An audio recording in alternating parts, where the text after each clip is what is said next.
Welcome to Lynn. I'm Darren Sayre, City Council President, and the mayor wanted to be here today, but he's indisposed, so I'm welcoming everybody and the governor here to Lynn. I just want to say a couple quick things about the building that we're in. 4 months ago, when this whole pandemic started, we knew there was going to be a concern on feeding people in the city of Lynn, seniors and families. There's been over 1.8 million meals distributed out of this building since March. And the Salvation Army has just been so instrumental in making that happen.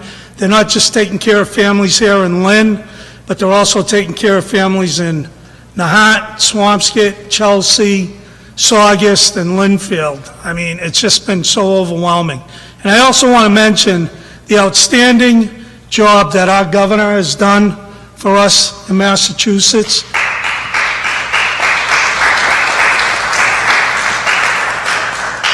He's just been an outstanding leader, and I think he's done the best out of any governor or president or anybody in this country. So I just want to say thank you to our governor again. Thank you. Major, the Major's going to come up and say a few words. Major. First, I want to welcome you to the Salvation Army Lynn Core Community Center. I'm Major Marcus Jugenheimer, the General Secretary of the Salvation Army Massachusetts Division. This is just one of the 32 Salvation Army Core Community Centers around Massachusetts that were able to step up and provide critical services during our COVID-19 pandemic response. For more than 150 years, the Salvation Army has been serving our neighbors in need. Whether it's providing food for the hungry, providing shelter for the homeless, or responding in times of disaster, we are and will be here for good. Today, we welcome Governor Baker and Lieutenant Governor Polito. We're also joined by Secretary Sutters, Secretary Theoharides, and Massachusetts Emergency Management Director Samantha Phillips. Thank you all for being here. This week we are recognizing a significant milestone. Thanks to the Baker administration and MEMA's support, along with the support of our communities, the Salvation Army has distributed more than 8 million meals in Massachusetts just since March. The Salvation Army, as has already been mentioned, the Salvation Army here in Lynn is responsible for more than 1.8 million of those meals. And for anyone who has driven by and seen the line of cars outside for our drive-through food pantry, it's evident that the challenge of food insecurity continues to be a growing issue here locally, and this is the same across the Commonwealth and certainly across the nation. For the past 8 weeks, the Salvation Army has received 20 tractor-trailer loads carrying 25,000 emergency food boxes per week into Massachusetts. These are being used for immediate distribution to help our neighbors in need. And this is where the governor and MEMA come in. As COVID started to impact the Commonwealth, our team at the Salvation Army, who were already providing emergency feeding throughout the Commonwealth, ramped up our services. We pivoted our existing food programs to provide additional prepared meals and food boxes utilizing COVID safety guidelines. Our emergency disaster services team was activated and immediately established 6 hubs across Massachusetts to begin building out emergency food boxes. Each box includes shelf-stable food items such as pasta, rice, beans, peanut butter, all the canned vegetables and fruits, and it can provide food resources to a family for multiple days. Through the MEMA Feeding Task Force, the Salvation Army Emergency Disaster Services helped coordinate food deliveries to critical need areas, including the hotels housing the COVID positive, the homeless, and other at-risk populations. Our emergency deployment with MEMA and the National Guard allowed us to provide 31,000 meals a week to the city of Chelsea while that was a hot spot in our state. As the needs continued to grow, food insecurity increased, and the cascading consequences of COVID affected more and more people, the Salvation Army and MEMA, through the Governor's Task Force, drafted a plan to provide an additional 225,000 emergency food boxes like the ones you see behind me to the Commonwealth. These emergency pantry food boxes were distributed directly to the 4 primary Massachusetts food banks, which then distributed them directly to the hundreds of food pantries in their existing networks. Additional food boxes are being stored and distributed by the Salvation Army Emergency Disaster Services and MEMA to deploy to any critical need areas. Throughout these difficult times, this powerful partnership is helping those facing food insecurity. The Salvation Army is here for good, and we are invested in continuing to address these immediate needs as well as the long-term impacts of this COVID pandemic. And now it is my honor to introduce and welcome to the podium Governor Charlie Baker.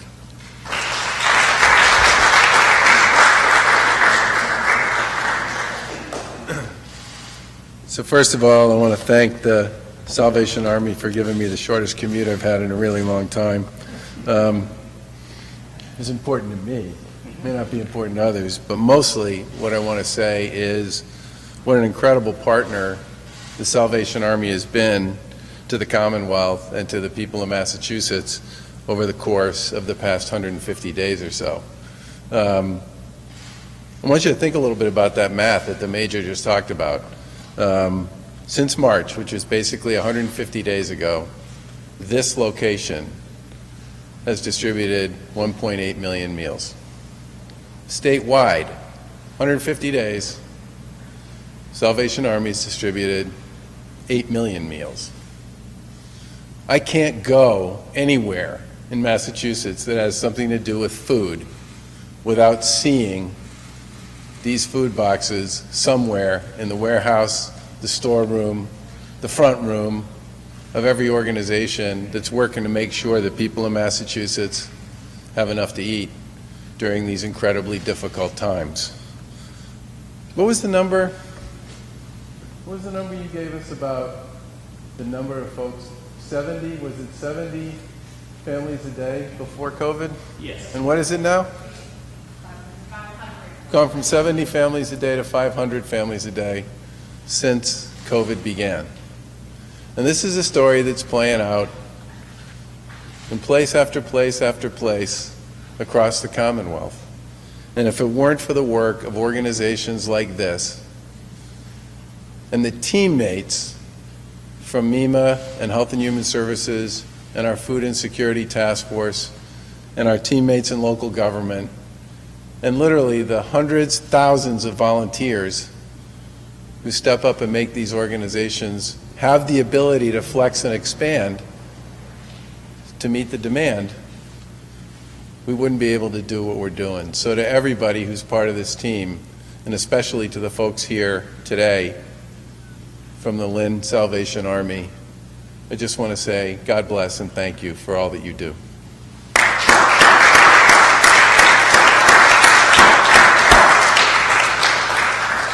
We just had a chance to take a walk through the food pantry operations and hear about the work. What's particularly interesting is if you actually look at the pantry that was operating before COVID, it's a nice, cozy, quiet little place where people could go in and sort of pick what they were looking for off the shelves.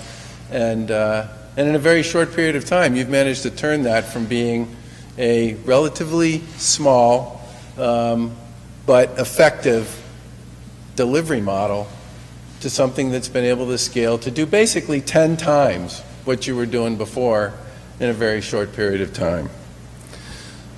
That 8 million meal milestone is an incredibly important one when you think about the work of the Salvation Army generally and the integral role they've played in helping so many of us provide relief and support for people here in Massachusetts. But I fully expect that over the course of many months as we go forward here with COVID, the Salvation Army will continue to exceed everybody's expectation time and time again.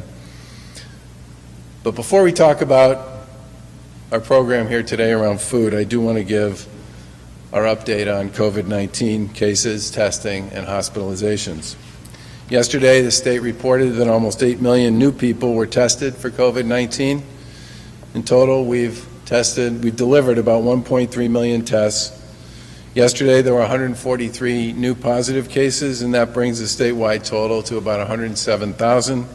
And the 7-day average for positive test rates remains at about 1.7%. There are currently about 513 people hospitalized for COVID-19 statewide, and 63 of those are in the ICU. The 3-day average for the number of patients in the hospital is down 86% since the middle of August. And as of yesterday, 4 hospitals were using surge capacity, but a lot of that surge capacity was med-surge capacity. It wasn't related to COVID. We'll obviously continue to monitor all of this data as we continue to reopen, but I do want to point out that when we reopened under the plan that was developed by our reopening advisory board, the Lieutenant Governor and Secretary Mike Keneally, we actually had a higher positive test rate 2.5 months ago than we have today, which speaks not only to the strategic decision-making that went into developing and implementing that plan, but it also speaks in a very big way to the work that's continued to be done by the people of Massachusetts to do the things that we know are most successful in containing the virus and reducing the spread. Wearing face coverings, distancing wherever you can, outdoors if you can be versus indoors, and taking advantage of every chance and every opportunity to spread the word and encourage others to comply with the rules that have been developed. And that, in some respects, is one of the most important elements of why I believe we've been so successful so far in containing COVID-19. I do want to talk a little bit about our Stop the Spread program, which we started on July 10th. That brings free testing to communities that have had high positive test rates in the past and low test results and lower numbers of tests lately. That initiative is up and running in 8 communities, including in Lynn, which is where we are today. The 2 sites in Lynn will be open through the middle of August. We know that targeted testing and tracing, combined with the things that individuals can do to stop the spread, can work. And in some respects, it's how Massachusetts and Lynn have been able to reopen at a point in time and continue to maintain the kind of positive public health metrics that we've been reporting daily now for almost 3 months. Now, with respect to our visit here today, obviously the partnership between the Salvation Army and MEMA and the other folks who are part of our Food Insecurity Task Force has done terrific work. We've recognized that we needed to augment the work that we've been doing, and earlier this spring we convened a Food Security Task Force to evaluate how we could best support food security efforts that were already underway. In May, we announced $56 million in investments to implement the recommendations of that Food Security Task Force, and one of those investments was a new $36 million food security infrastructure grant program to provide access to fresh local food. That grant program is open to organizations that are part of the Massachusetts local food system, including school meal programming, urban farms, and much, much more. Applications opened in June and are being evaluated on a rolling basis through September 15, 2020. Today we're excited to announce that the first round of grant recipients has been selected. The first round, we're awarding nearly $3 million to 26 organizations. The recipients include farms, school meals programs, food pantries, and organizations that are focused on food sourcing and distribution. Secretary Katie Theorides will go into more detail about the grant recipients in just a moment, and in the couple of weeks going forward, we'll obviously have more to say on future awardees. Those funds are part of that broader $56 million investment that implements the recommendations of the Food Security Task Force. Other investments include increased investments for the Healthy Incentive Program, which Secretary Sutters will talk about in a minute, $3 million in funding for immediate relief for food banks, which have played a key role in this initiative all along, $12 million for the provision of 25,000 family food boxes per week through a regional food supply system, and each family food box contains 30 to 35 meals, and that work will continue through the summer as needed. And we'll continue, obviously, to bring every resource to bear that we can, along with our partners who are part of this Food Security Task Force, to bring the fight against COVID to COVID, and at the same time do the work we need to do to help people who are dealing with food security issues.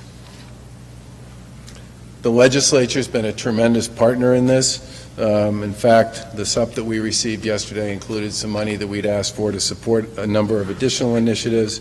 I do want to thank them for their work, and at this point I want to turn it over to Lieutenant Governor Baker-Polito.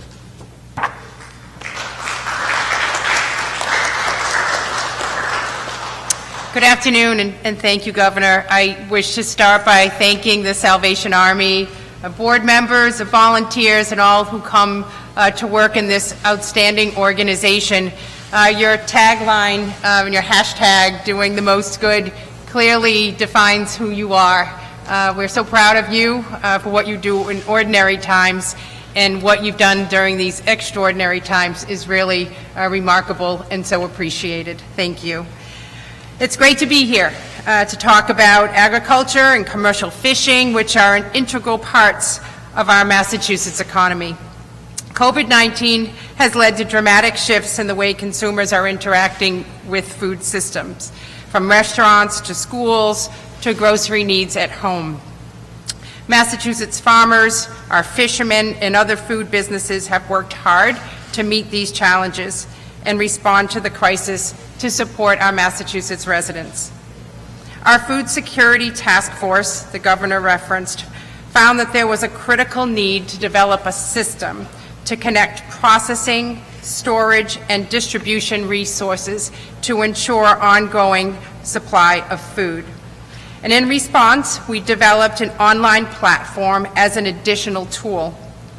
The Massachusetts Department of Agricultural Resources, MDAR, in collaboration with the Division of Marine Fisheries, is in the final stage of developing an online platform called the Mass Grown Exchange to link food system channels and help facilitate business connections within the local food system.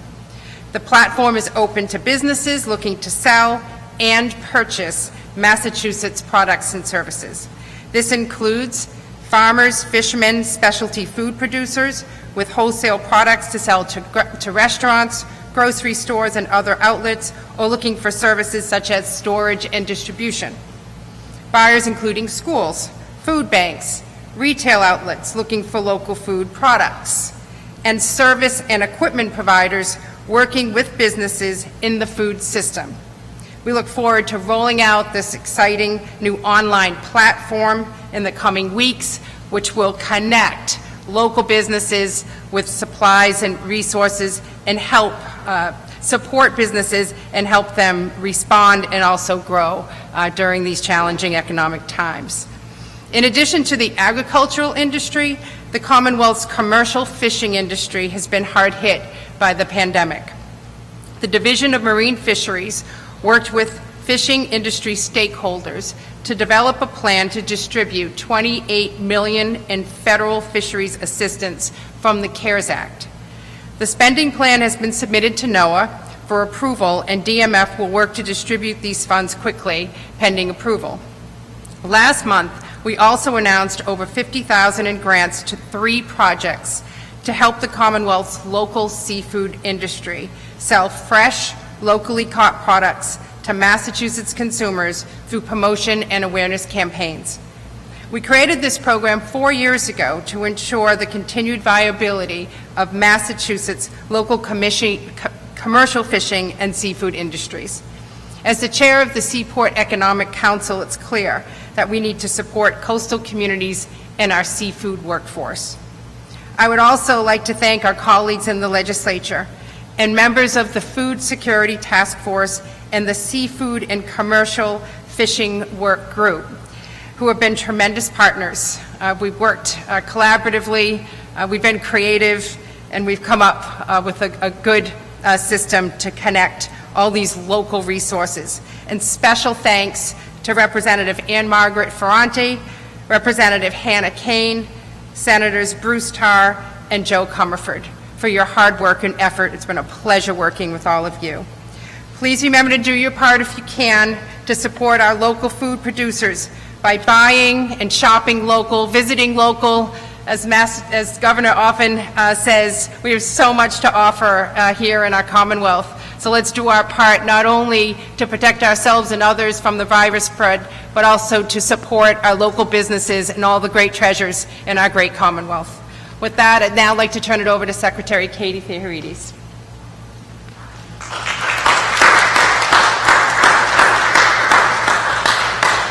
Thank you, Lieutenant Governor.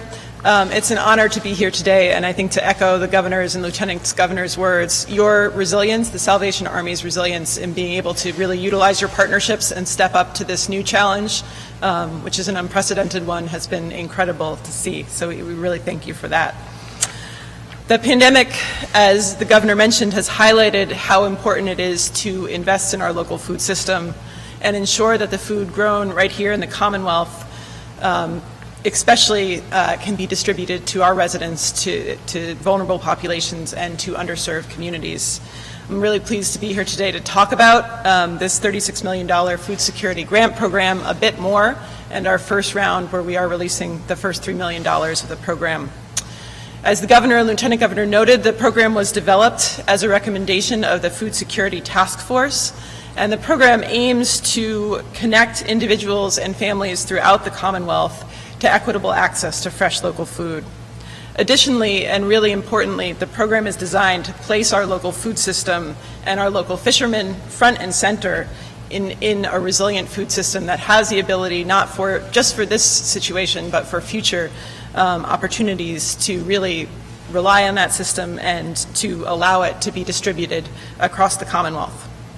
In the first round of the program, we're awarding almost $3 million in grants to 26 recipients, funding investments in technology, equipment, increased capacity, and other assistance to producers to help distribute food, as I mentioned, especially to vulnerable communities. And I'd like to highlight just a few of the programs that we're awarding today.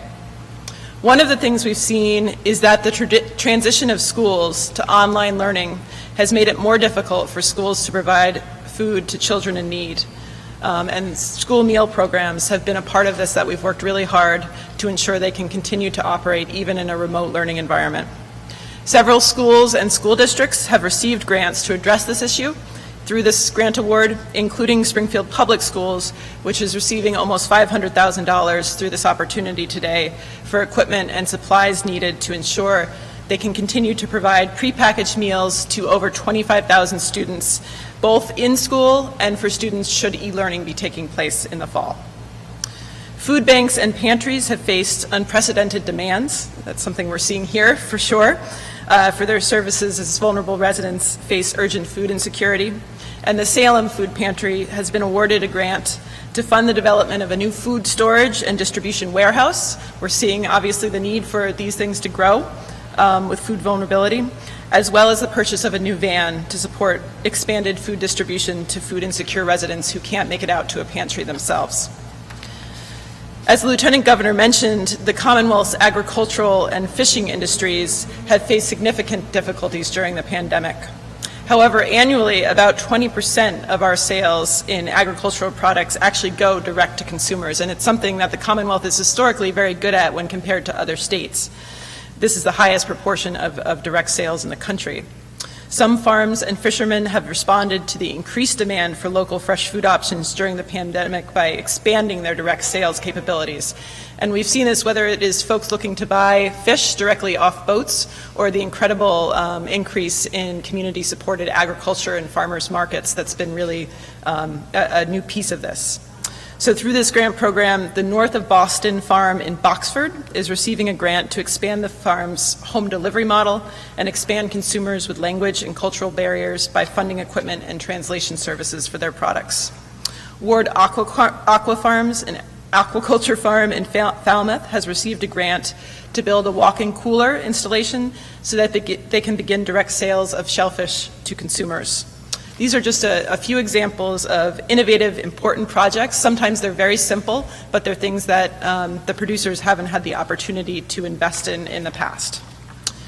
Importantly, applications for these grants will continue to be evaluated on a rolling basis. So this is just the first piece of the opportunity, and so I encourage food producers, and others within the local food system, whether you're supporting a school meals program, a food pantry, or an urban farm, to continue to send in applications. The program really provides this opportunity to strengthen the diverse food system we have now and continue to build on it for the future. So thank you. I'll now turn it over to Secretary Sudders.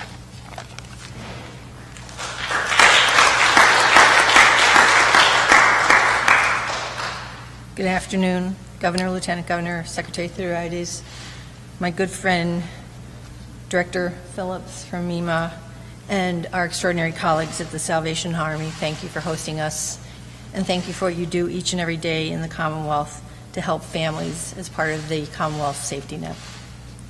I also just want to acknowledge I'm going to be mentioning talking about the Healthy Incentives Program, but we had the opportunity to also walk through the Salvation Army's child care program, and I know they have submitted their application and look forward to reopening child care, another part of our safety net in the Commonwealth of Massachusetts.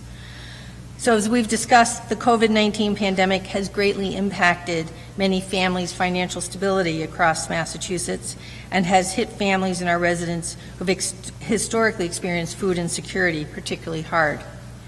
Every individual, family, and community, of course, should have access to nutritious food, and that's why the COVID-19 Command Center convened a food security task force in April, made up of public agencies, the legislature, and members from private organizations to help deliver specific, tangible recommendations to address food security and food supply issues in the Commonwealth. As the Governor has mentioned, we announced a $56 million investment to address food security, which includes $5 million in additional funding to expand the Healthy Incentives Program, or otherwise referred to as HIP. In addition to increasing the food security for clients, this expansion also supports the resilience of the Commonwealth's food system during the COVID-19 pandemic and stimulates local economies where these vendors live and do business. The Healthy Incentives Program helps families and individuals who receive SNAP benefits to buy fresh, locally grown fruits and vegetables by providing matching benefits. So basically, for every dollar of your SNAP benefit in the HIP, every dollar is matched by another dollar. So it maximizes your SNAP benefits. If you buy fresh, locally grown fruits and vegetables for eligible produce purchases made from participating Massachusetts vendors at farmers markets, farm stands, mobile markets, and more. I'm also pleased to announce that today the HIP program will add an additional 39 vendors to its programs. These vendors join 200 existing HIP vendors across Massachusetts. The vast majority of selected applicants are local, small-scale farmers who live in or have close ties to the communities and populations they serve. Other selected applicants include local agriculture vendors like Rec Mobile Market in Central Mass or Sunderland Farm Collaborative in Western Massachusetts, with demonstrated capacity to serve high-need communities through delivery, mobile markets, and targeted outreach, particularly to address some of the food deserts that we have in terms of accessing fresh local foods to our SNAP beneficiaries. Vendors plan to serve communities in 12 of our 14 counties, and of the selected vendors, almost half will serve multiple communities, 2/3 will serve families in at least one gateway city, and almost a quarter serve towns that had no HIP access in 2019. I also want to take a moment to remind families about the availability of the Pandemic EBT, or PEBT card. DTA issued the second round of PEBT funds to families not receiving DTA benefits at the end of June. These benefits supplement the free and reduced price school meals children would have been receiving if not for school closures due to COVID. About 80% of our PEBT cards have been activated, but that means there's still thousands of families who can access this benefit. Over the coming weeks, DTA, in partnership with the Shaw Foundation and in collaboration with Project Bread, are conducting targeted outreach to increase the participation in PEBT in key cities. I want to thank the members of the Food Security Task Force for all of their work to ensure that we are supporting some of the Commonwealth's most vulnerable families during this time. Thank you. Governor?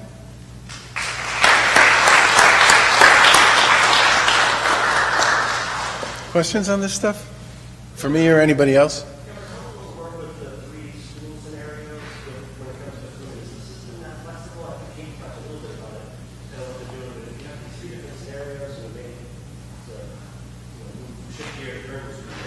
I mean, one of the more interesting things I learned about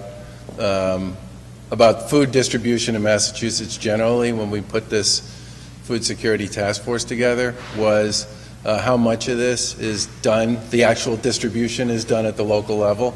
There are lots of players in this at the food bank level and at the state level that represent what I would describe as sort of the top of the distribution system, folks like the Salvation Army. But as you get into the way this ultimately plays out community by community, a lot of this really is on the ground with respect to how distribution decisions get made. The second thing I would point out is many of the benefits that are available normally under traditional federal food programs are individual benefits, right? They're made available to people and families directly, and they can choose to use those benefits to purchase whichever way they want. And I think one of the things the PEBT card is all about is giving people resources in their hands that they can then choose to use to purchase in whatever way makes sense. Part of the success of the program generally here in Massachusetts has been the fact that people have been able to meet folks for the most part where they are on the ground in their communities, and the biggest challenge has been the volume increase, which we talked about here, but also the fact that the distribution system has to be safe with respect to COVID, which is part of the reason why you see so much of this being done by automobile. But I think one of the real benefits of the way this thing works is it does have the flexibility at the ground level to kind of meet people where they are depending upon whatever the particular approach a community pursues with regard to schools.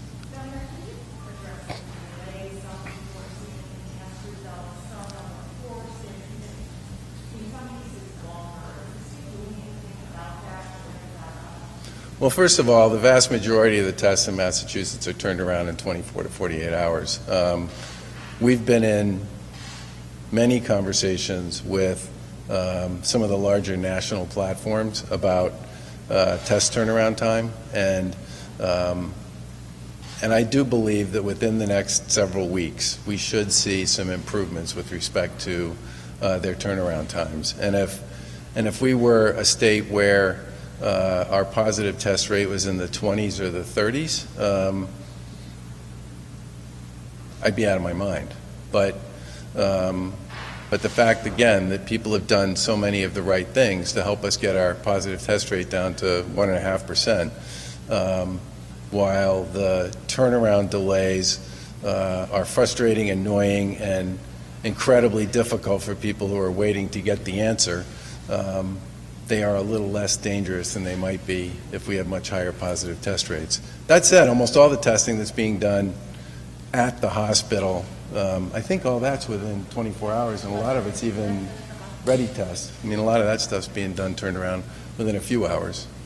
Governor, would you agree with the Red Sox and Celtics that the time has come for sports books, sports betting, and it could be a good shot in the arm for your bottom line when the time when you need revenue? So the Lieutenant Governor and I filed a sports betting bill in January, didn't we? A long time ago. And we filed it in part because the states around us were heading in this direction anyway, and we wanted to give Massachusetts the ability to have people play here rather than playing elsewhere. And I absolutely believe that in addition to sort of the cross-border competition issues that would be addressed by doing something here in Massachusetts, it would certainly generate revenue, and it would be something that I think a lot of people would be interested in doing here at home as opposed to doing across the border. So we'd like to see that happen, yeah. I guess we're a long distance away from the Black Sox scandal, and having athletes swayed by betting. Are you worried about the integrity of these games? I think one of the nice things, one of the more important elements of the online stuff is it's traceable and trackable in a far more significant way than some of the stuff back in the day would have been. And the leagues are laying down some pretty heavy rules associated with anybody who engages in any way with any of that stuff, which I think will be very helpful.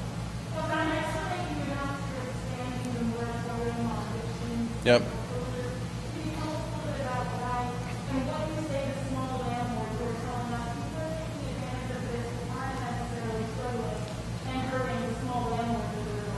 So the issue associated with both the eviction moratorium and the foreclosure moratorium during a pandemic was also made more complicated by the inability of people to access the courts, right, the housing court in particular, and the district court in some cases, but more often than not the housing court. The fact that the courts are now back in business is a hugely important element of working this process. And one of the reasons we made the decision to extend the moratorium for 60 days was one of the things we heard from a number of local municipal officials, from folks in the housing community as well as folks in the court system, was if you just give the courts time to actually start to work the process on this stuff in the normal course, they will be able to answer and solve a lot of these issues for people as they work their way through it. We've also put,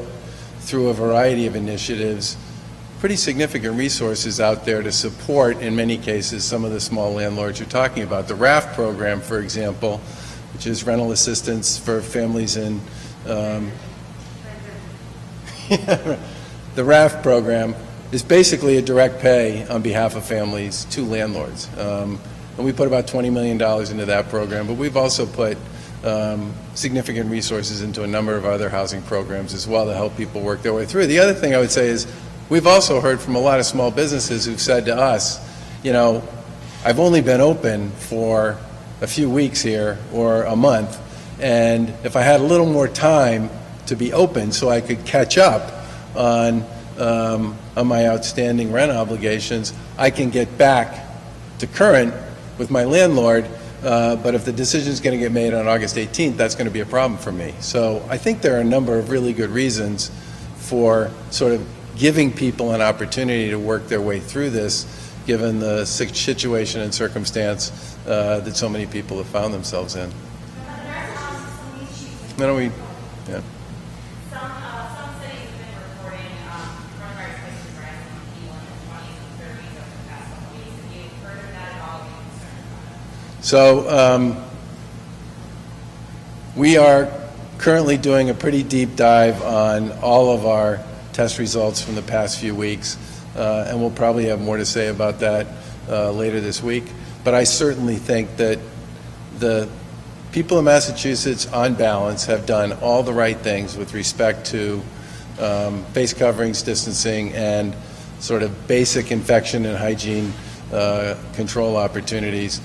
We have seen some of the same trends that you're talking about with respect to younger people, and like I said, we're doing a pretty deep dive on all that data, and we'll have more to say about it later this week.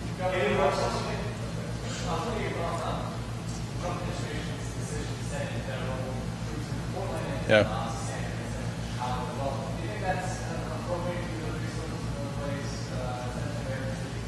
So one of the things the Lieutenant Governor and I have said many times around our available law enforcement resources is we go where we're invited, okay? If you talk to mayors, city managers, city councilors, town administrators, select boards about the process and the way we've gone about working with them around issues associated with public safety, we don't go where we're not invited. I mean, our view is really simple on this. The local folk, we're former local officials, okay? Local officials know on the ground what the best thing and the best policy is for their communities. And if people want our help, they are going to get it. And I am incredibly proud of the fact, not just on the local official side or among our state resources or our National Guard, but we had 300 demonstrations that had more than 100 people, and we had dozens of more than 1,000, and we had one bad night. And for the better part of the past 25 days or so, people have been able to peacefully express and exercise their First Amendment rights in a way that I believe has worked here in Massachusetts. And I think part of that's because we only play if we get asked.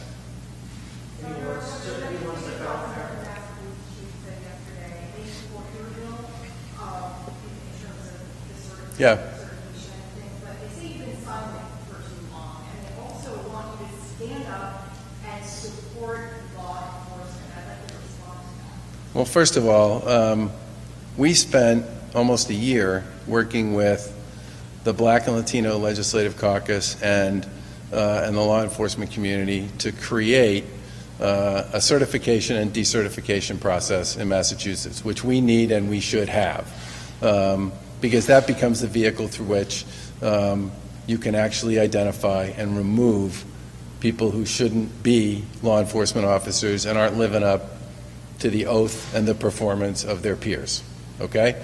And the reason we spent a year working on that was because we wanted to make sure everybody understood the elements that we were talking about, the definitions we were using, what we were trying to accomplish, and that's why we filed the bill in June. I think my hope is that as this process goes on with the legislature, that we get a workable and credible accountability and transparency system with respect to law enforcement that comes out of this process. There's a lot of elements there in the House. There are a lot of elements there in the Senate. The House debate starts today. They need to work their way through some of that, but I would just say that part of what made, I believe, the process that we used work was the fact that we spent a long time on it. People understood what the definitions were, what the consequences would be, how the rules we were proposing would actually play out, and they supported it. And that, in some respects, I think, is what I really hope comes out of this process, which is something people can actually understand how it's going to work, what it's going to mean, what the consequences are going to be, not just for individuals, but also for cities and towns, for communities, for the public at large, for the Commonwealth. Yeah.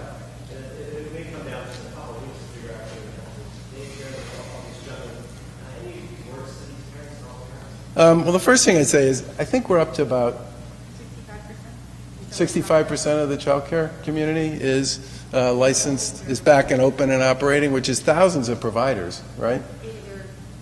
There were 8,200 providers pre-pandemic, and there's now 6,300. Okay, 8,200 child care providers pre-pandemic, 6,300 that are now licensed and operating. So we're making a lot of progress there in terms of creating capacity for people. One of the things the folks at the Department of Elementary and Secondary Education have done, which I think was the right way to go, is they said, look, based on what you hear from the public health folks, from the pediatric community, from a lot of the child mental health folks, is the socialization and the development issues associated with kids being in school are incredibly powerful and positive. And our goal should be to try to figure out how to make that work if we can. And we now have examples of how it's working in many school districts and in many countries all over the world. And there are big lessons to be learned from that. But at the same time, we're still figuring out the fiscal 21 budget, right? We're still waiting on whatever it is the feds are going to do with respect to the next round of COVID relief, which we expect is going to be debated sometime this week and is probably going to include resources for education and for state municipal governments. We put about $900 million out to cities and towns across the Commonwealth that can be used to invest in some of the things they would need to do to open schools and to support teachers and administrators. But I get the fact that there are still some balls that are up in the air here, and we're hoping that those issues will be resolved sometime in the next couple of weeks, and that people can actually take the guidance and the data and the information, understand what the resources are going to be, and see what they can do about supporting a safe reopening of schools. Governor, do you have concerns about the federal money drying up to the contact tracing program? I know you're a big proponent of it. President Trump seems to have gone back and forth on whether he thinks more money might be forthcoming in another round of years. I won't get these numbers exactly right, which will make Terry crazy, but we have the contract. Remember, this is a collaborative, right? So if the local boards of health could handle the case as it came in as a positive test, they would take it. If they couldn't handle it because they had too many, they would turf it to Partners in Health, and Partners in Health would chase that one down. Between the two of them, between the local boards of health and Partners in Health, somewhere around 85% of the cases that came in got outreach and contact, okay? And that includes both the original case that came in as well as the follow-up on close contacts. And I think that's probably among the highest hit rates in the country with respect to actually being able to make some of those connections happen and help people isolate. In fact, this organization was very helpful in providing food support for people who were engaged with the contact tracing program so that they could in fact isolate either at home or in another location while they were dealing with their own issue associated with COVID. At this point in time, we have the resources, we believe, to successfully fund our program through the third CARES Act. But I would just point out that the way we're thinking about this at this point in time is a little different than the way we were thinking about it a few months ago. And I'm sure when you look at what's going on in other parts of the country, it would not be surprising to me if many other parts of the country, especially in the South and West, could use the financial support of the federal government to both stand up and expand their existing programs. Thanks, everyone. Thanks, folks, and thanks again for being here, and thank you to the Salvation Army.